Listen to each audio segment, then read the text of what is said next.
Okay, so wood.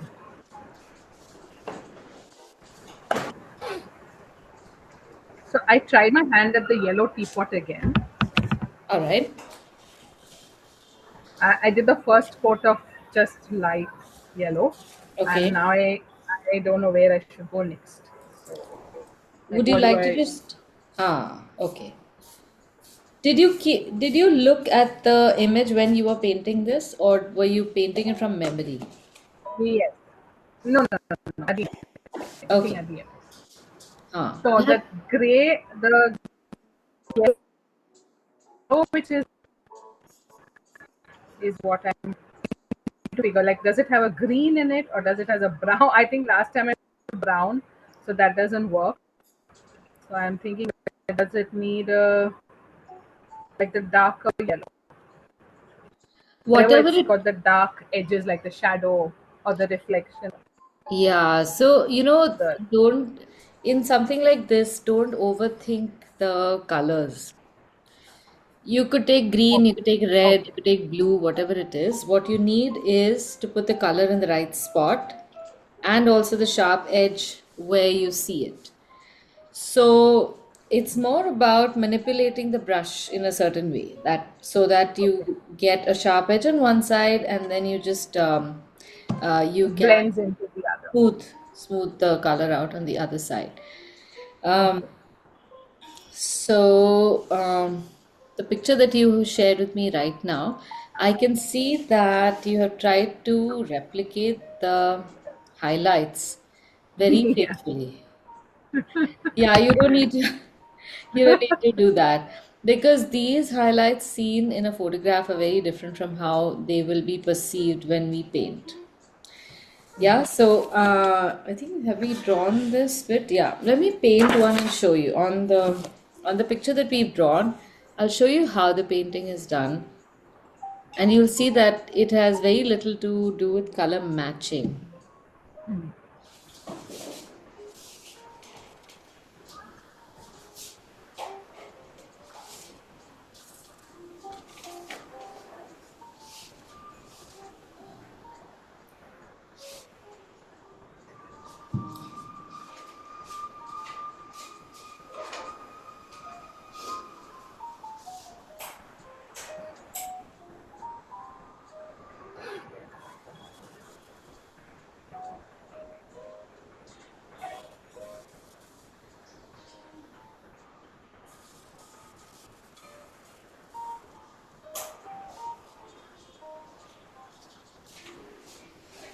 Okay, how large have you made that piece?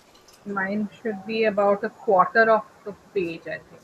Quarter of the page, so it's pretty. No, it's about this much, right? This is No, the mine is scale that I bigger. have. Mine is bigger. Okay, okay. All right, but it's not too much bigger. Yeah. Okay, so first things first, the highlight on the lid and the handle that is horizontal, Paramount. and Okay. these Yeah. are vertical with some horizontal lines over here, right? Okay, let me just erase some lines here.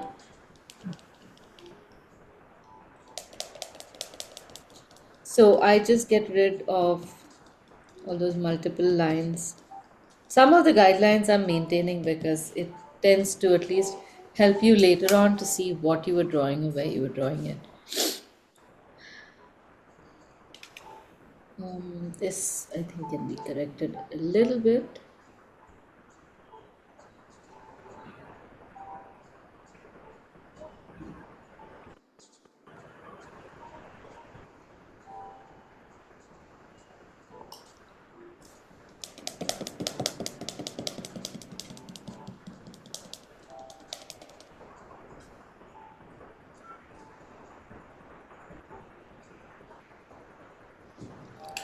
Okay, so first is whenever you're making a wash, just make sure that the consistency of the paint is very, very liquid.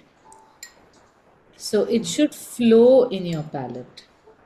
And I found, especially now, since I met many people from the class at the retreat. Na? I could Hmm. see that when washes are being made, the the focus is on getting the shade, but not so much the consistency of the paint. So everything looks like it's the right shade, but it still looks extremely patchy. Oh, mine is gonna become too deep. I'm going to use that color for the shadow. So this is what many people stop at, thinking that this is Hmm. good Hmm. enough. It's a nice concentrated color and it's also running, so it is good. You can go even more watery than this. And this becomes your layer one. So to keep things simple, only mark sections in verticals like this. And wherever you want it light, press down.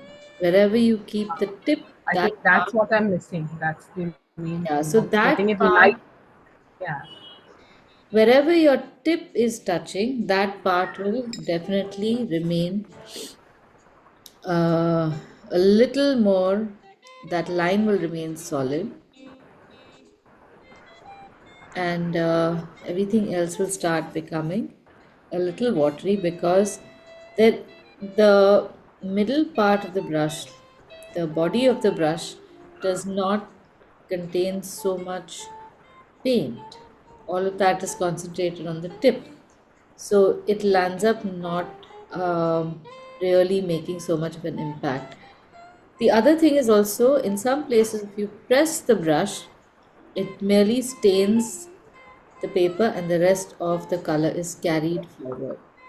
So you can play with that as well. You press the brush in a few places where you want color and not too much of a dark shadow. And then cleverly paint around the sections that you want to highlight. Like over here, I want a T, like a V shaped, inverted V shaped highlight. So you notice that I've simplified the highlights. I've not gone and Right. kept Right. those highlights in between for the first layer at least. And Yeah. that's something that as beginners we tend to get so uh, confused and also intimidated by that we overdo this. Now, once this dries, Yeah. The initial few I used to just forget about them, and then I hmm, became so conscious that now I realize I'm making too many, like too much complication for myself, because there's no way yeah, that I can, then maintain all of those. correct.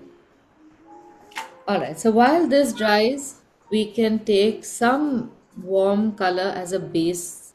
This is already there in my palette, so I'm just taking this. It was burnt sienna, a little bit of orange, a little bit of red. You'll always have some warm colors in a combination that can work as a nice base color for anything that is brown or red. And again, the same thing. Don't fret too much about. Here it'll be easy because you can see a much sharper, Yeah. steadier highlight. So you won't really need to worry about it too much. Uh, on the knob, there is a chance that you might get a little confused or intimidated. But it's okay, don't be.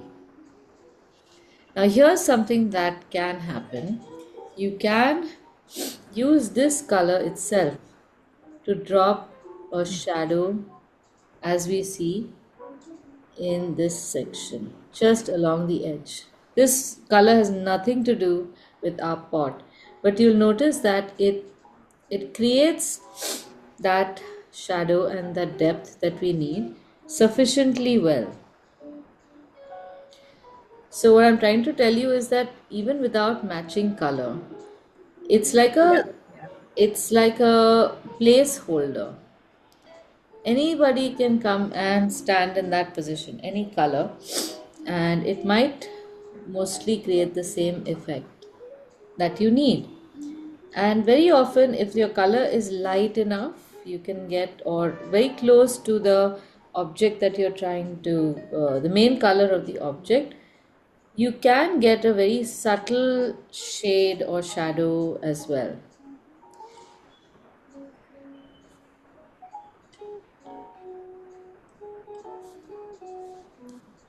So This here one is just I want. obsessed me because it's such a beautiful yellow.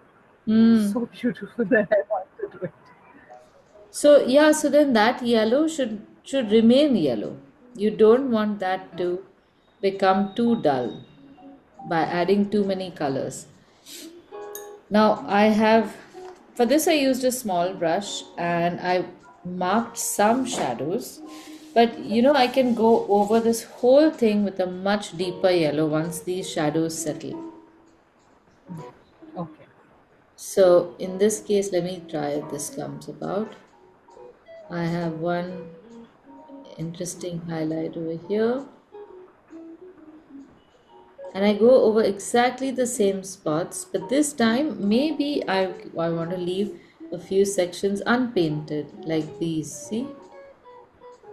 So already we have some highlights there, but my strokes are only vertical, you notice. Even if it were a large size, they would still just be vertical strokes. And in this third layer now, finally, I get the shade that I want. I can drop the same color all over the others. And wherever there are highlights, they will shine now because the color is becoming more dense.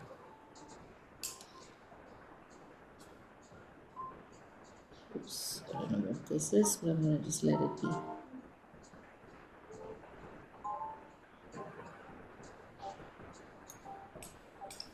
Now look at how we've already given this base note. So it should not be, this contrast should not be so heavy. So I can now wipe away or just blur some lines using a wet brush so that the contrast doesn't take away from the yellow color. It still looks like a metallic object with that bright color.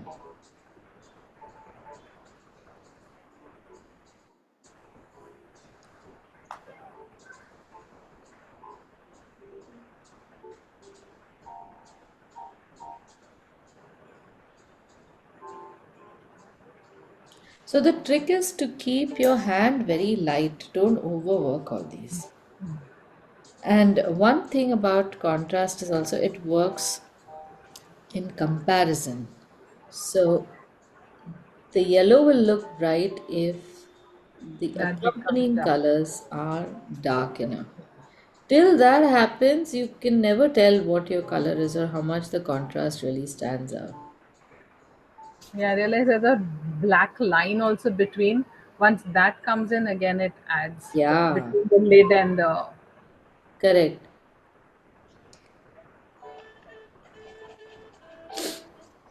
So this is where this understanding of subjectivity really helps.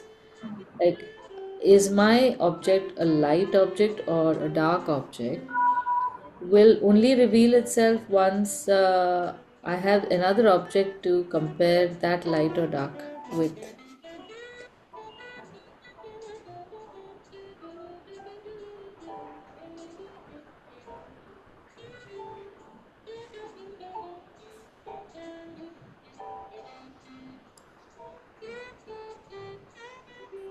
So just deposit the color with a small brush, and Okay. even if it runs, now this is going to start running over here. If you have That's just the okay, but right the shadow is. see, if you have just the right quantity of paint, it can easily be absorbed into this. It will just look like a shadow or something and look very dynamic. So it'll still make sense.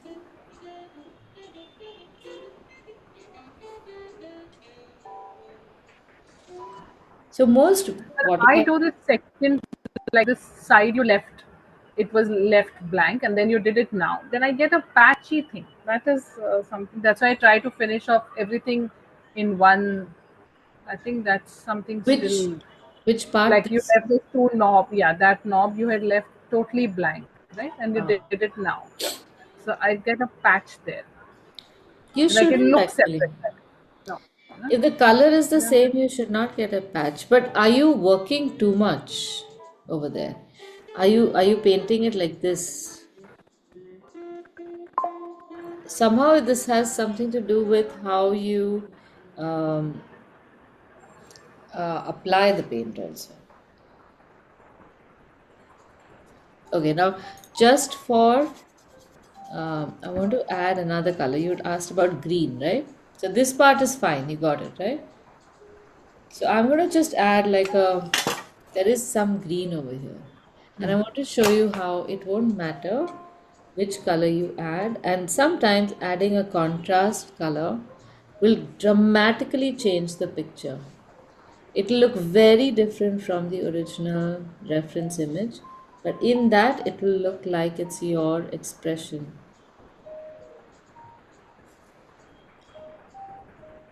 So eventually, this is what we want to do because anyone can draw an object exactly the way it is. It doesn't take too much to match colors,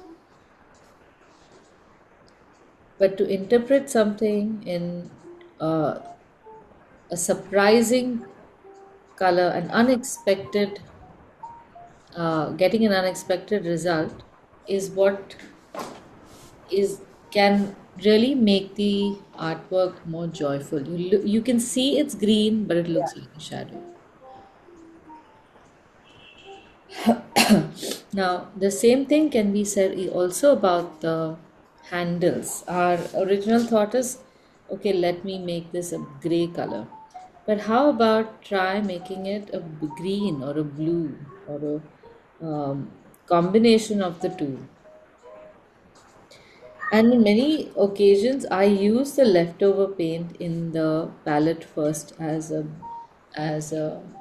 um, the words are escaping me. As a base Base. layer, yeah. And there are hardly any details visible, but whatever is visible is enough for the brain to put two and two together. I'll take a slightly thinner brush and add more details.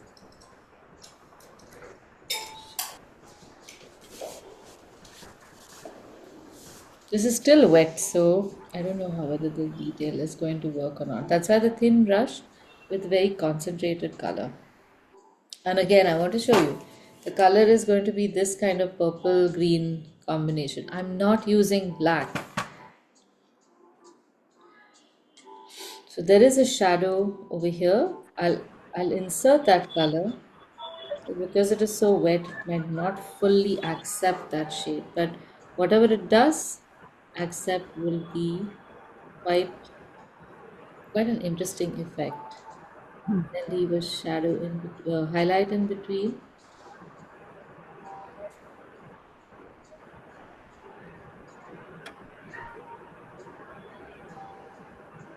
I have this. Something wrong with my shape over here, but I'm just winging it now. Yeah. It's gone a little. It's not. It's gone slant. Yeah, and it's Otherwise, got it's inside a little bit, so yeah. I But don't really see that. looks like it's at an angle. The picture's at an angle. Yeah,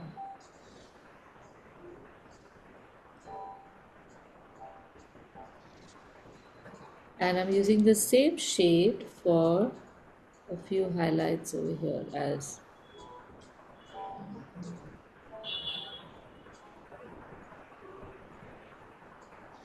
to pull this out.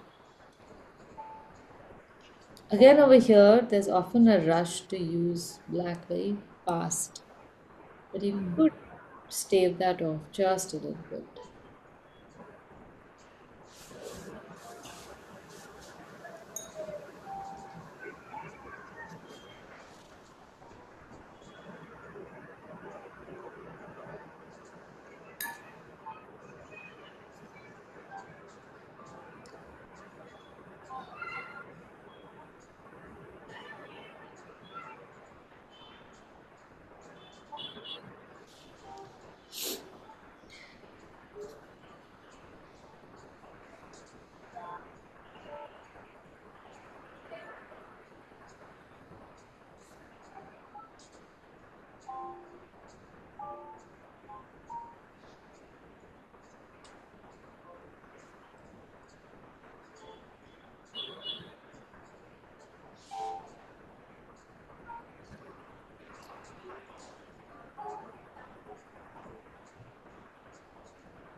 Okay, and slightly deeper blue or green for the shadows now. This part is dried, so I can add more shadows.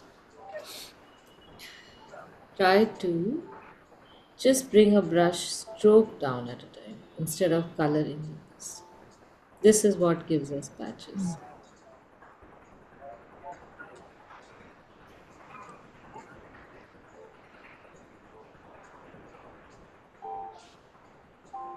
Okay. So this is Yeah. again at 50-60% of what can be done. And I can wait a little more and make more streaks and shadows as it dries to make this more, increase the contrast.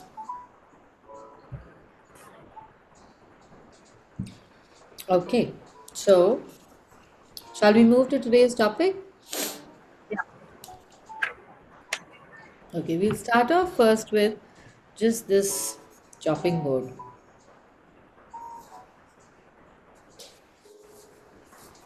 So I want you to become a little familiar with how to make wooden texture. We're not going to make this exact texture, but we're going to make a texture that will resemble wood. Have we done this before?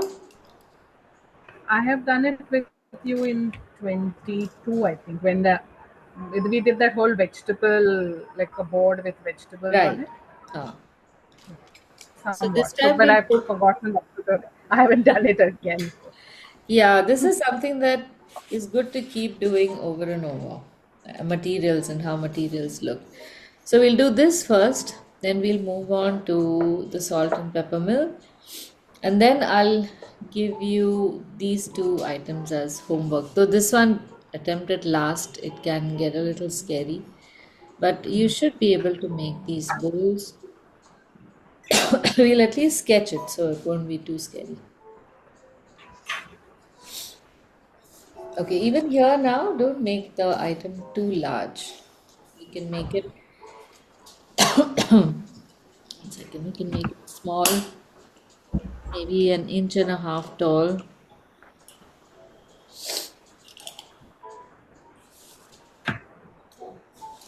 So, whenever you're making objects that have a rounded edge, first make only for the rectangle shape.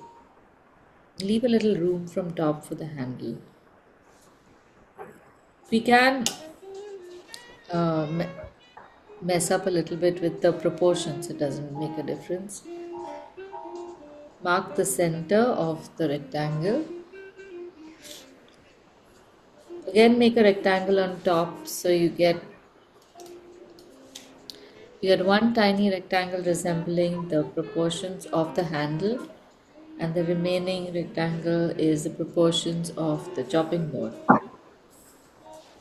And then just round off the corners for the chopping board side,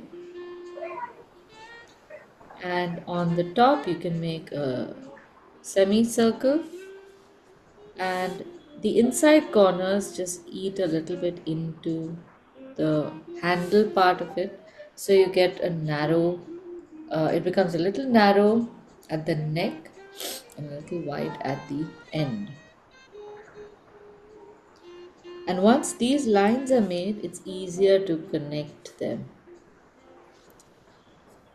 It's easier to make this shape like so rather than trying to draw it from one side.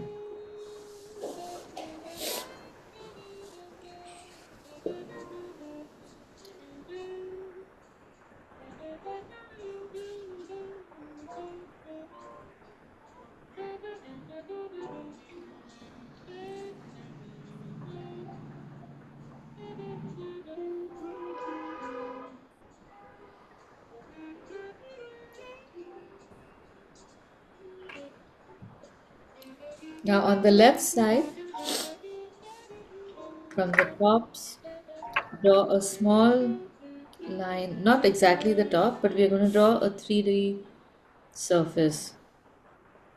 So we want a line running parallel to the left and bottom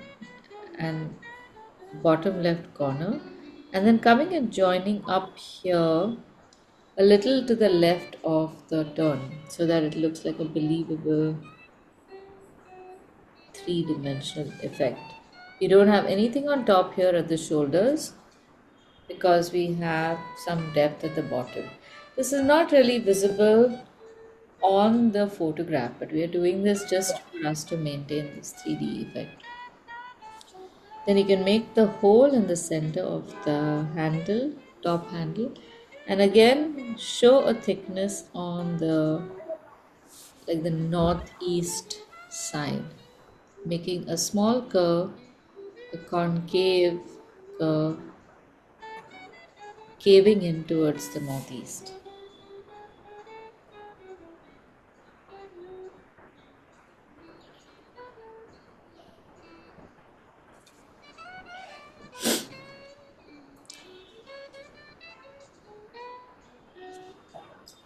Once you're done with this, we can just paint this right now in a mix of warm colors, gamboge, orange, and burnt sienna, maybe.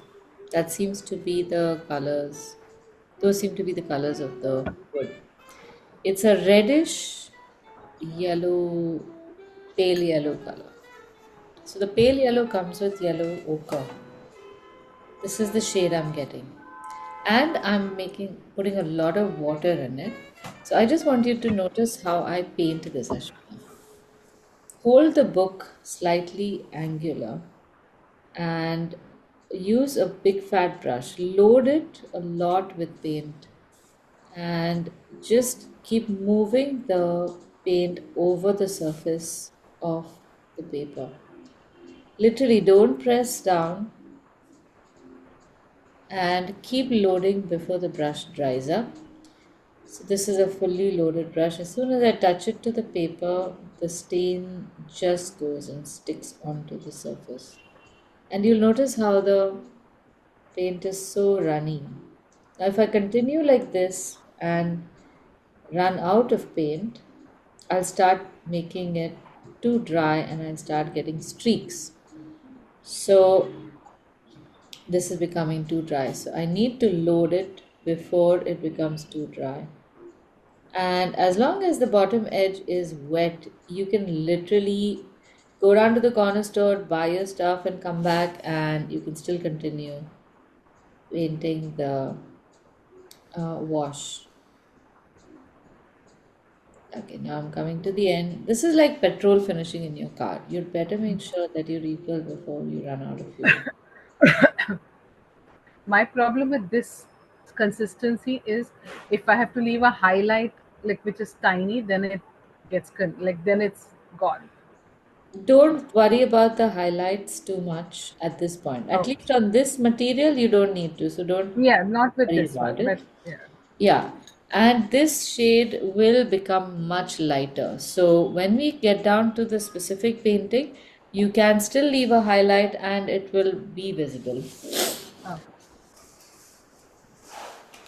So as of now, on this material, the highlights are very dull. So for now, just focus on the wash and get a handle on the wash bit.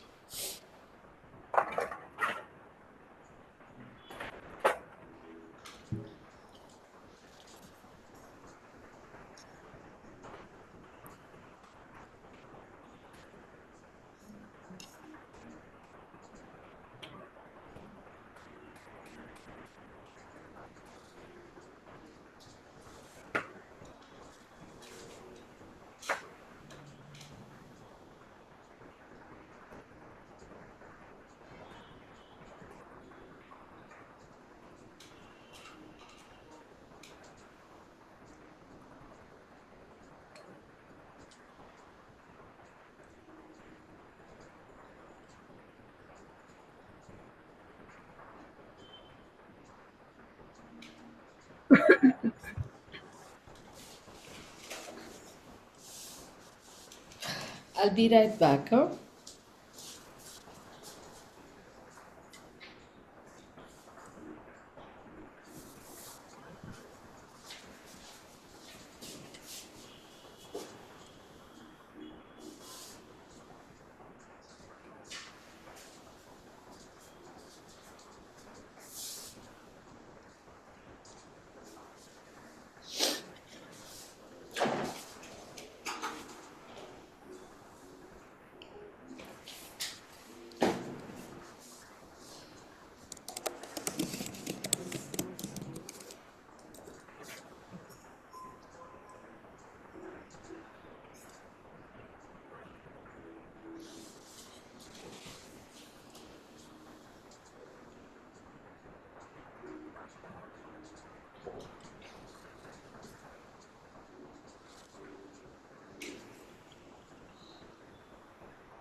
Let me know when you're done, and then we'll start drawing the pepper mill.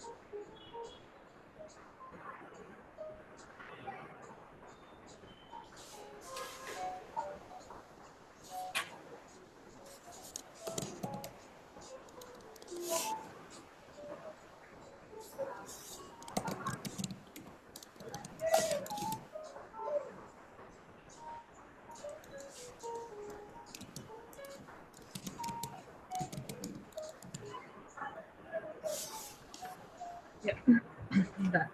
Done? Okay. Okay, now let's start making while this dries, let's start making the peppermill. And let's make just one first. Choose whichever one, the shape is pretty much the same. In this case as well, it helps to first make a rectangle,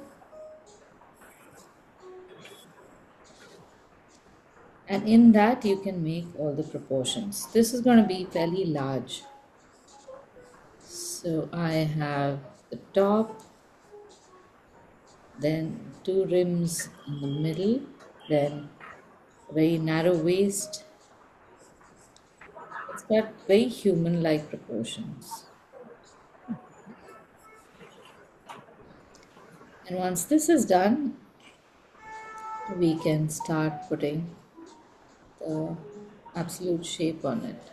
So it's looking almost like a flat two-dimensional piece, except for where the uh, these rounded ends turn.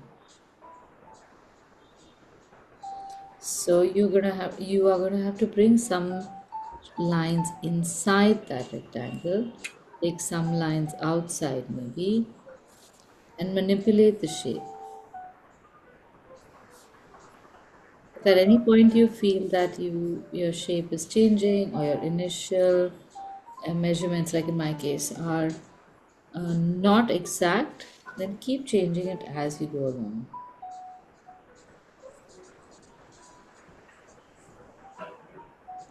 So you'll notice that even this, because this has been shot exactly from the side, it almost looks like a cross section of that shape. There's hardly any indication of this object being cylindrical.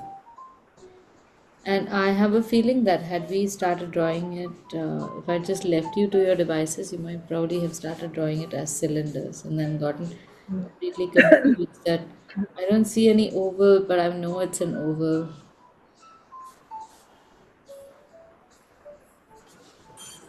So only the bottom part or all these circular parts where the line goes around, you can kind of gauge that this is actually a cylinder. At the top, in fact, this what do we say? What would this be called? I don't know. This, in fact, just looks horizontal, just like a cut metal piece. It doesn't even look like it is cylindrical.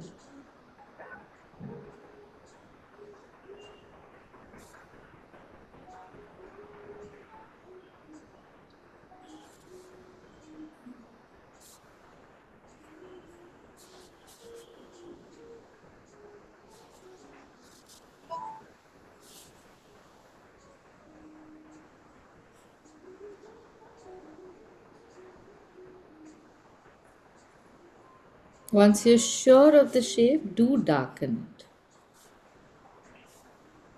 We can always use the eraser to lighten the lines, but you should be sure of what lines we want.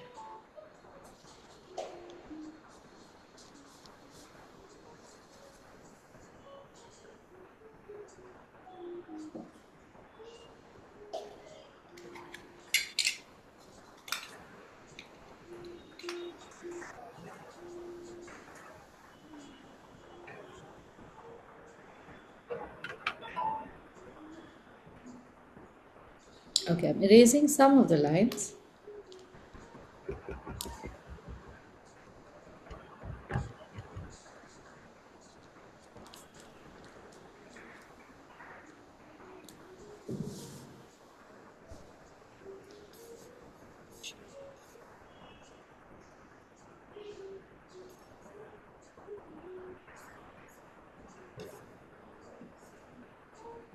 Okay, and we'll use the same color to paint here, but this time round we are going to paint it uh,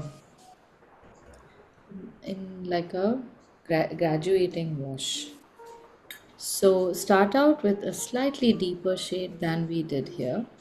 Add a little bit of burnt umber to this because uh, it is slightly duller than the uh, maybe a little more brown. And to that, just add a little bit of cobalt blue to dull that brown even further. So I get a shade like this. I'm gonna note this down so you know what color we used here.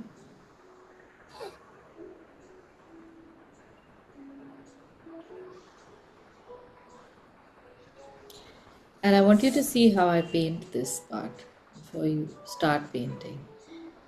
This time I'm holding the book along the side because I want the left One edge side. sharper. The color consistency is pretty much the same, so it's not extremely concentrated. And I'm going through like a shape, almost like a contour. And when I come to the middle, I will wipe the brush and wet it just a little bit so that I can pull this color down with water. And I'm going to press the brush a little bit. And then I'll wipe the brush so that on the right side I get very little paint. And this is where I might also consider leaving a highlight or two.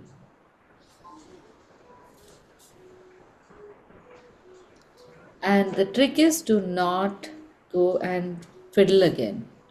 You might have a few patches that have worked, not worked, don't worry about it. Here I can see that it could do a little darker. Do not fiddle at this stage. Just make this and let it be. We have multiple opportunities to change this, and we will use all those.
Yeah.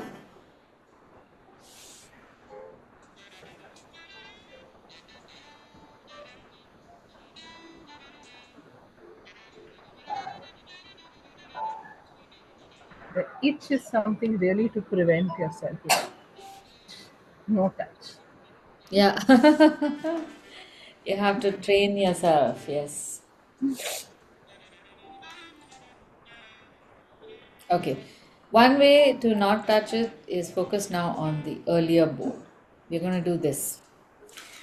So for wooden textures, you can always draw a whole lot of stripes that are in contour shapes. But it's good to draw one burl, burl, burl, in a few places because then it looks like wood. So draw like an odd shaped oval and make some rings around that.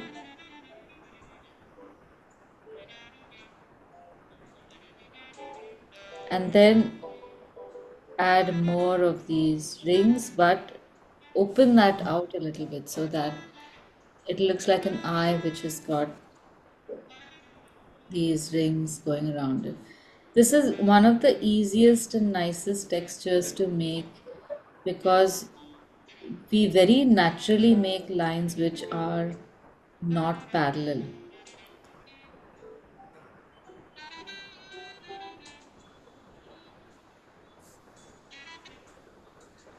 And you can make another turn like this if you want to. You can draw some lines that go halfway, and that's about it. That's all we need. So, even these pencil colors or pencil lines tend to add to that texture, just that halka gray texture that looks very good in any area which has got, which is supposed to have lots of green.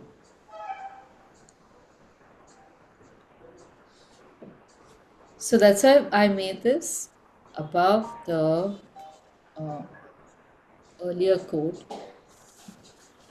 And now you can add a second layer. So I'm just playing around still with the same colors. We added the burnt umber and cobalt blue to this. Now I'm adding a little bit of burnt sienna to the same mixture, but making it a little watery. And in this case, I will now paint a few sections in that color, but keep it again pretty fluid. We still haven't come to the layer which we need to make these firm.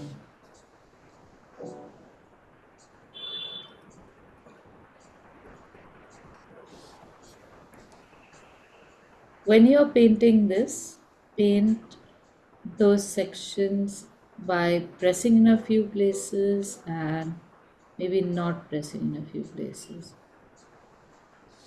And with a smaller brush. Yeah, this is a number 6. And look at how I'm leaving a little gap between the sections.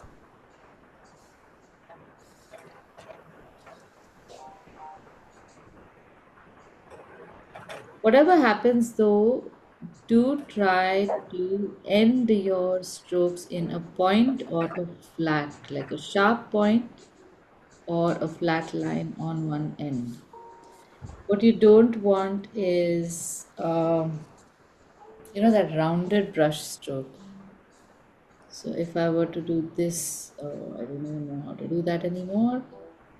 But take the color and taper it, taper the edge. Now, see, you can see this here, this rounded edge makes very little sense. So just taper the end. But while it is wet, now mine is going to remain like a patch. But I know I have to make a second layer, so I'm not too worried right over here. Now I'm not following the lines with this color necessarily. Like I You, don't have. no, no, Or you should, but not too strictly. The okay. color can go a little to the left and right of the line also, but do follow that because this is going to be the underlayer of the grain.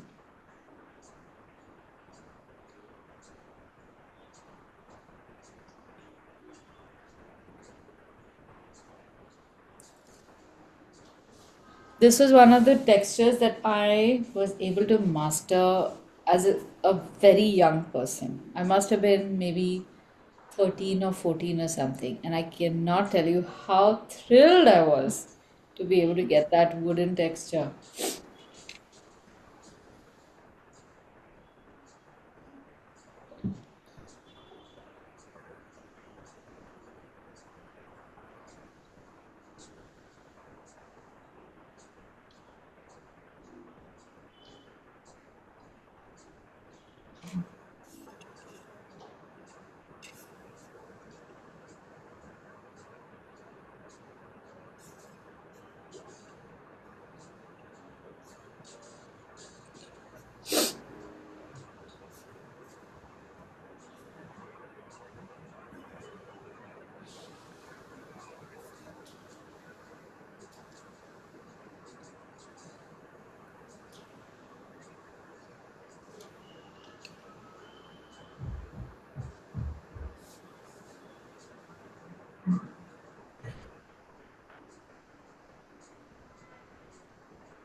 Okay.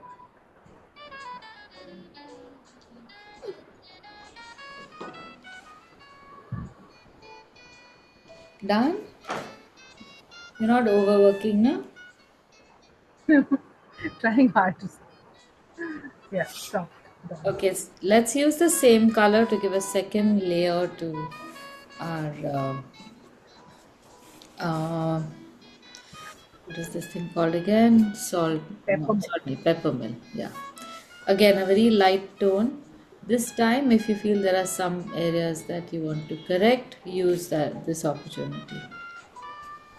So the same colors: burnt umber, burnt sienna, a little bit of cobalt blue. And now, since the earlier color will probably have finished, this will be a new shade altogether. We can make it a little warmer. I can make it a little warmer because my earlier shade was a little too dull. So if there are Little any, more. Okay, darker this, with more burnt sienna, I guess. Okay.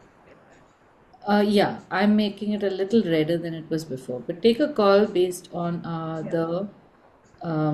the our reference image.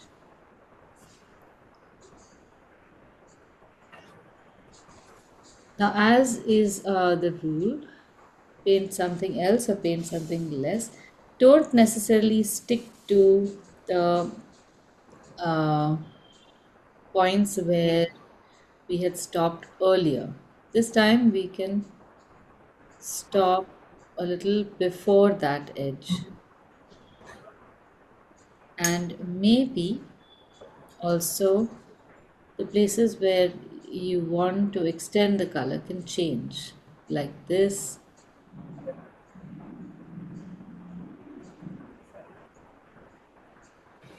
So just extend with the wet brush. This can be a little tricky, but try it. Even if it looks patchy right now, there will be other layers we will do. So you don't really have to worry about that. So now slowly I'm building in some depth. This section is going to be a little patchy because I did it slower to demonstrate, but we won't need to worry too much. We will do another layer.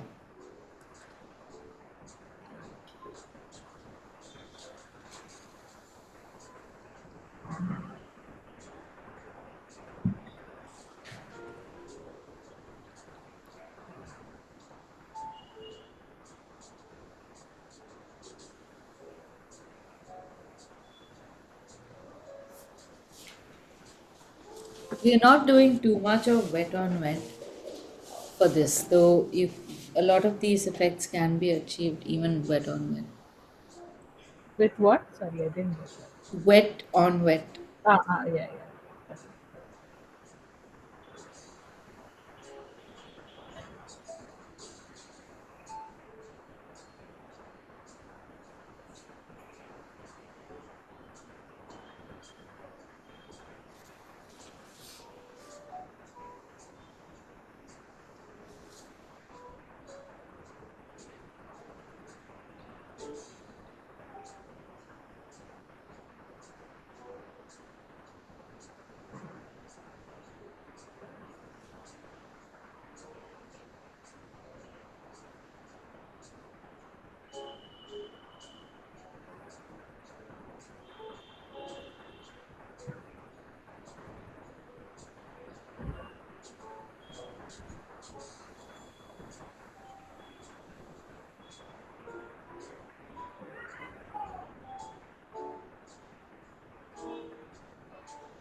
Okay.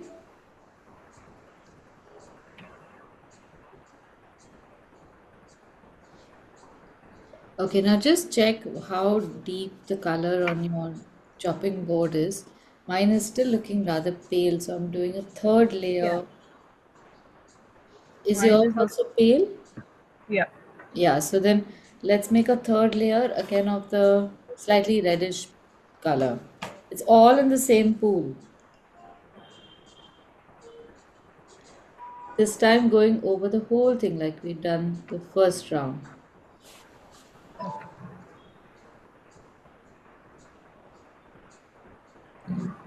And in order for your color to not dislodge itself, this time we can paint vertical strokes. Depending upon how light it was before and how dark you're making, there might be a very little bit of the previous grain visible, but that's perfectly okay. At this point, if you feel you want to put different colors in the wash, that's also fine. Like I'm putting a little bit of this burnt umber shade. I don't even know if it's going to be visible because the burnt sienna is so dominant. But that can change the color of Wow. the wood. It's good now. It can look slightly weathered also with this.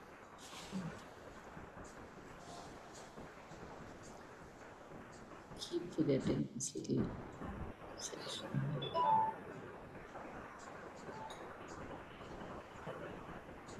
What did you say? You were saying something earlier. No, I said it's already got that wooden because it's under the surface, the Yeah, texture. So it's, yeah. yeah, it is visible now. I'm gonna do the This, same thing to. Oh, one second.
Okay.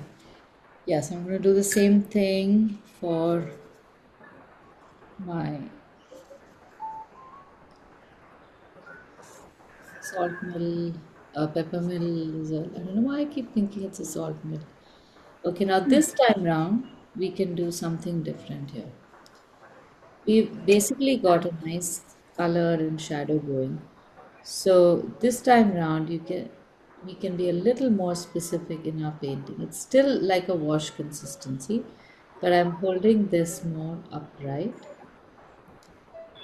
and adding a denser color. And the focus now is going to be pulling this color into the bottom half of the rounded sections and deepening that a little more. So I first made this with a large brush, but you can make it with a small brush as well.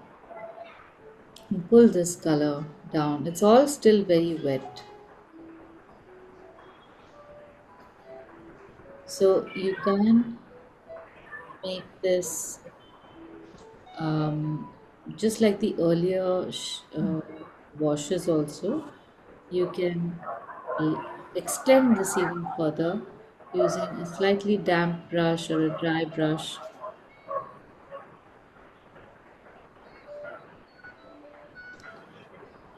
And we can also create s- the stain, the grain, sorry.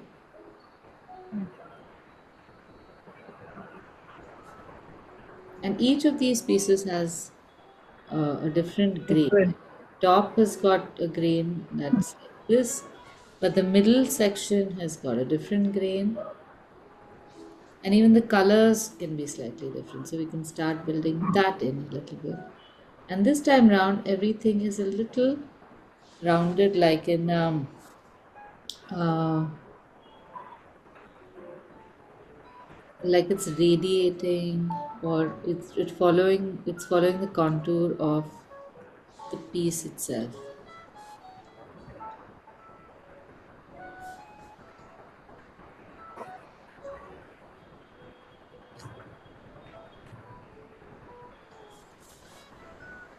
Now, in some places like the front, you'll notice that there are some sections which have a much wider patch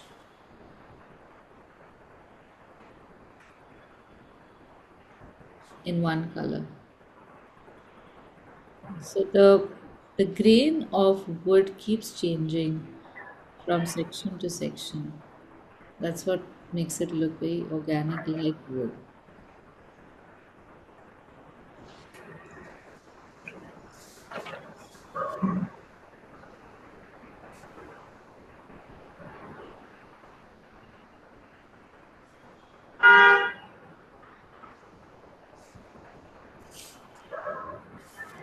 The color slightly thicker consistency than the wash.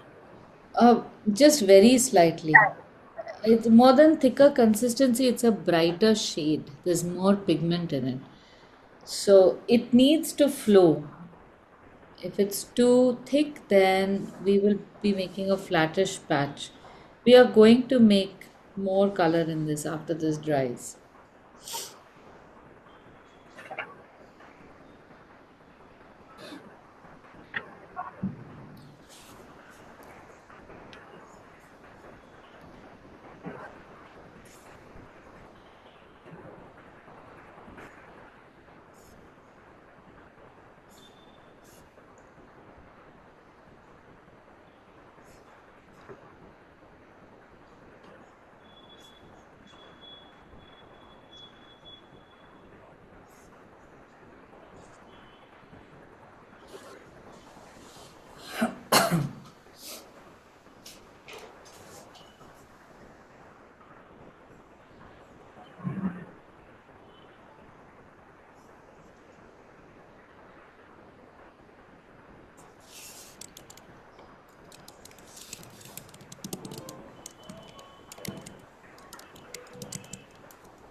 Okay, now after you've done the pepper mill, we can start making darker shades on the chopping board.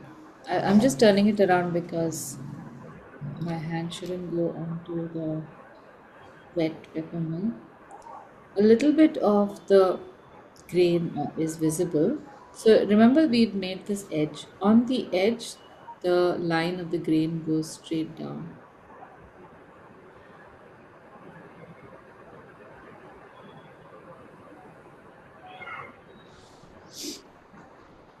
Here we can start adding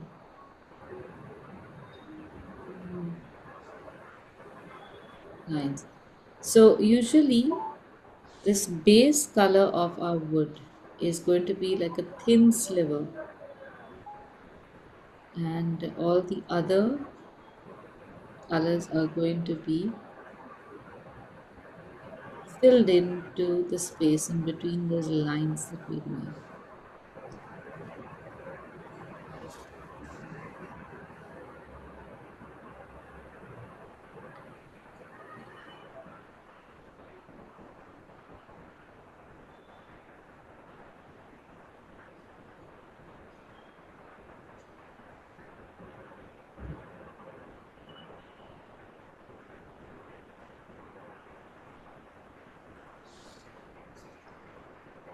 And you can keep changing this color. So I would recommend that if you've got one color in your palette, keep using it in different places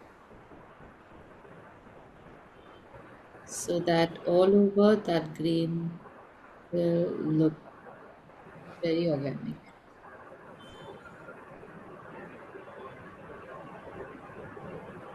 And the consistency of the paint over here is rather dry.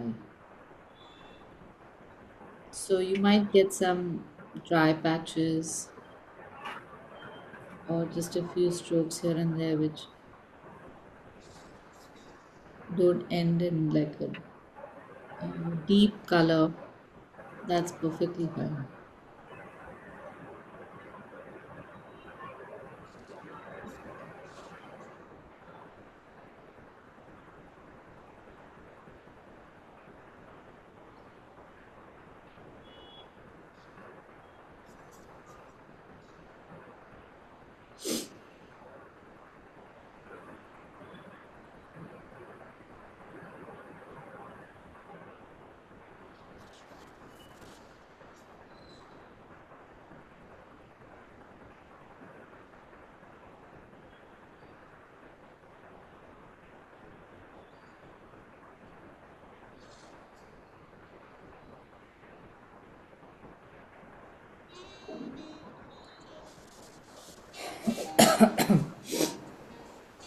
Now I'm running out of color,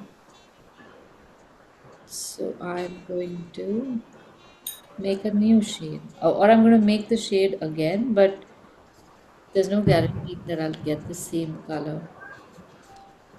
So it'll help that I have changed or I've chosen to spread that color out unevenly.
So in this case, do not make the shapes too even.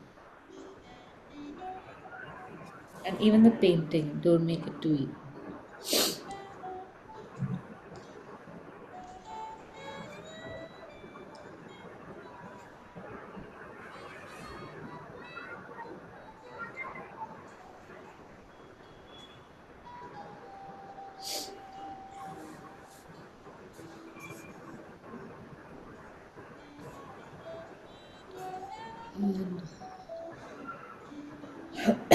And yeah, for the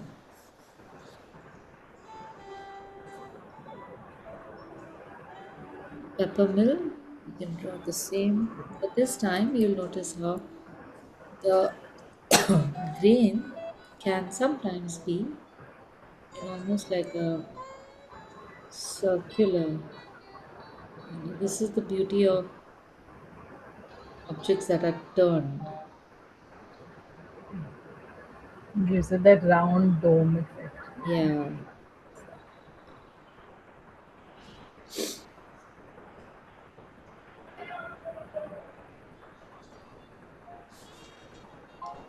So you can make a deeper color and a much more concentrated color also. If you're confident and start making these lines in the darker section. On the top, we will get this, but in the bottom, it's mostly going to just be these lines again. And just note where your the separation between the sections is, because we are going to make a shadow there separately. We are not going to use this color.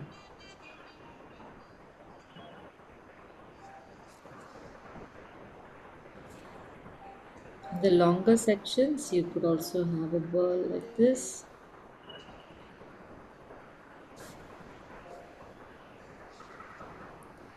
And some of these lines can also bleed, the darker lines can bleed into the previous section.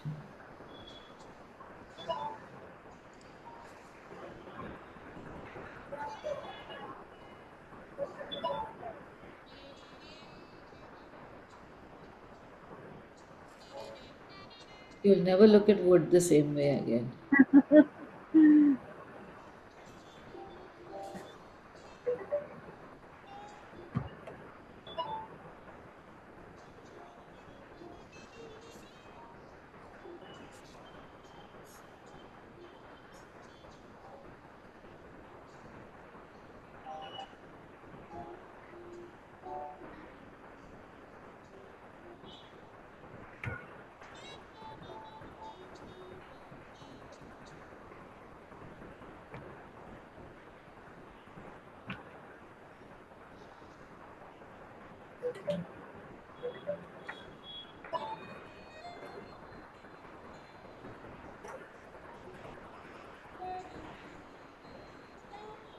So you're coming to Bombay in Jan. Yes, on the So 6th. Yeah. Susan was sharing with. Yeah, yeah. So, We'll plan something for sure.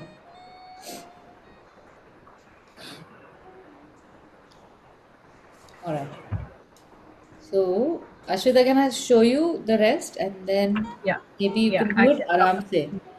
Don't do it in a rush. So I have finished these with the dark lines. You can follow the same pattern if you want to later. Do it slowly. This does not require you to rush through anything. Just make slow lines. Then I have added some cobalt blue to this existing purple, but I could have added to this as well to create just a deeper shade of the same. It's all the same colors, but a different presentation. And now I can make a line that runs along the bottom and the left of each section. So instead of making it just at the bottom, just make it towards the bottom left also a little bit, not the entire side also. And not the entire bottom also, otherwise that. Not the entire bottom also, because you lose that.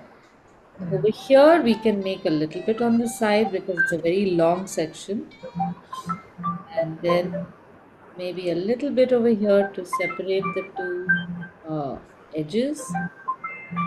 Again, like this. So you need to just take a call on what shape you have made and where the light is most likely to fall.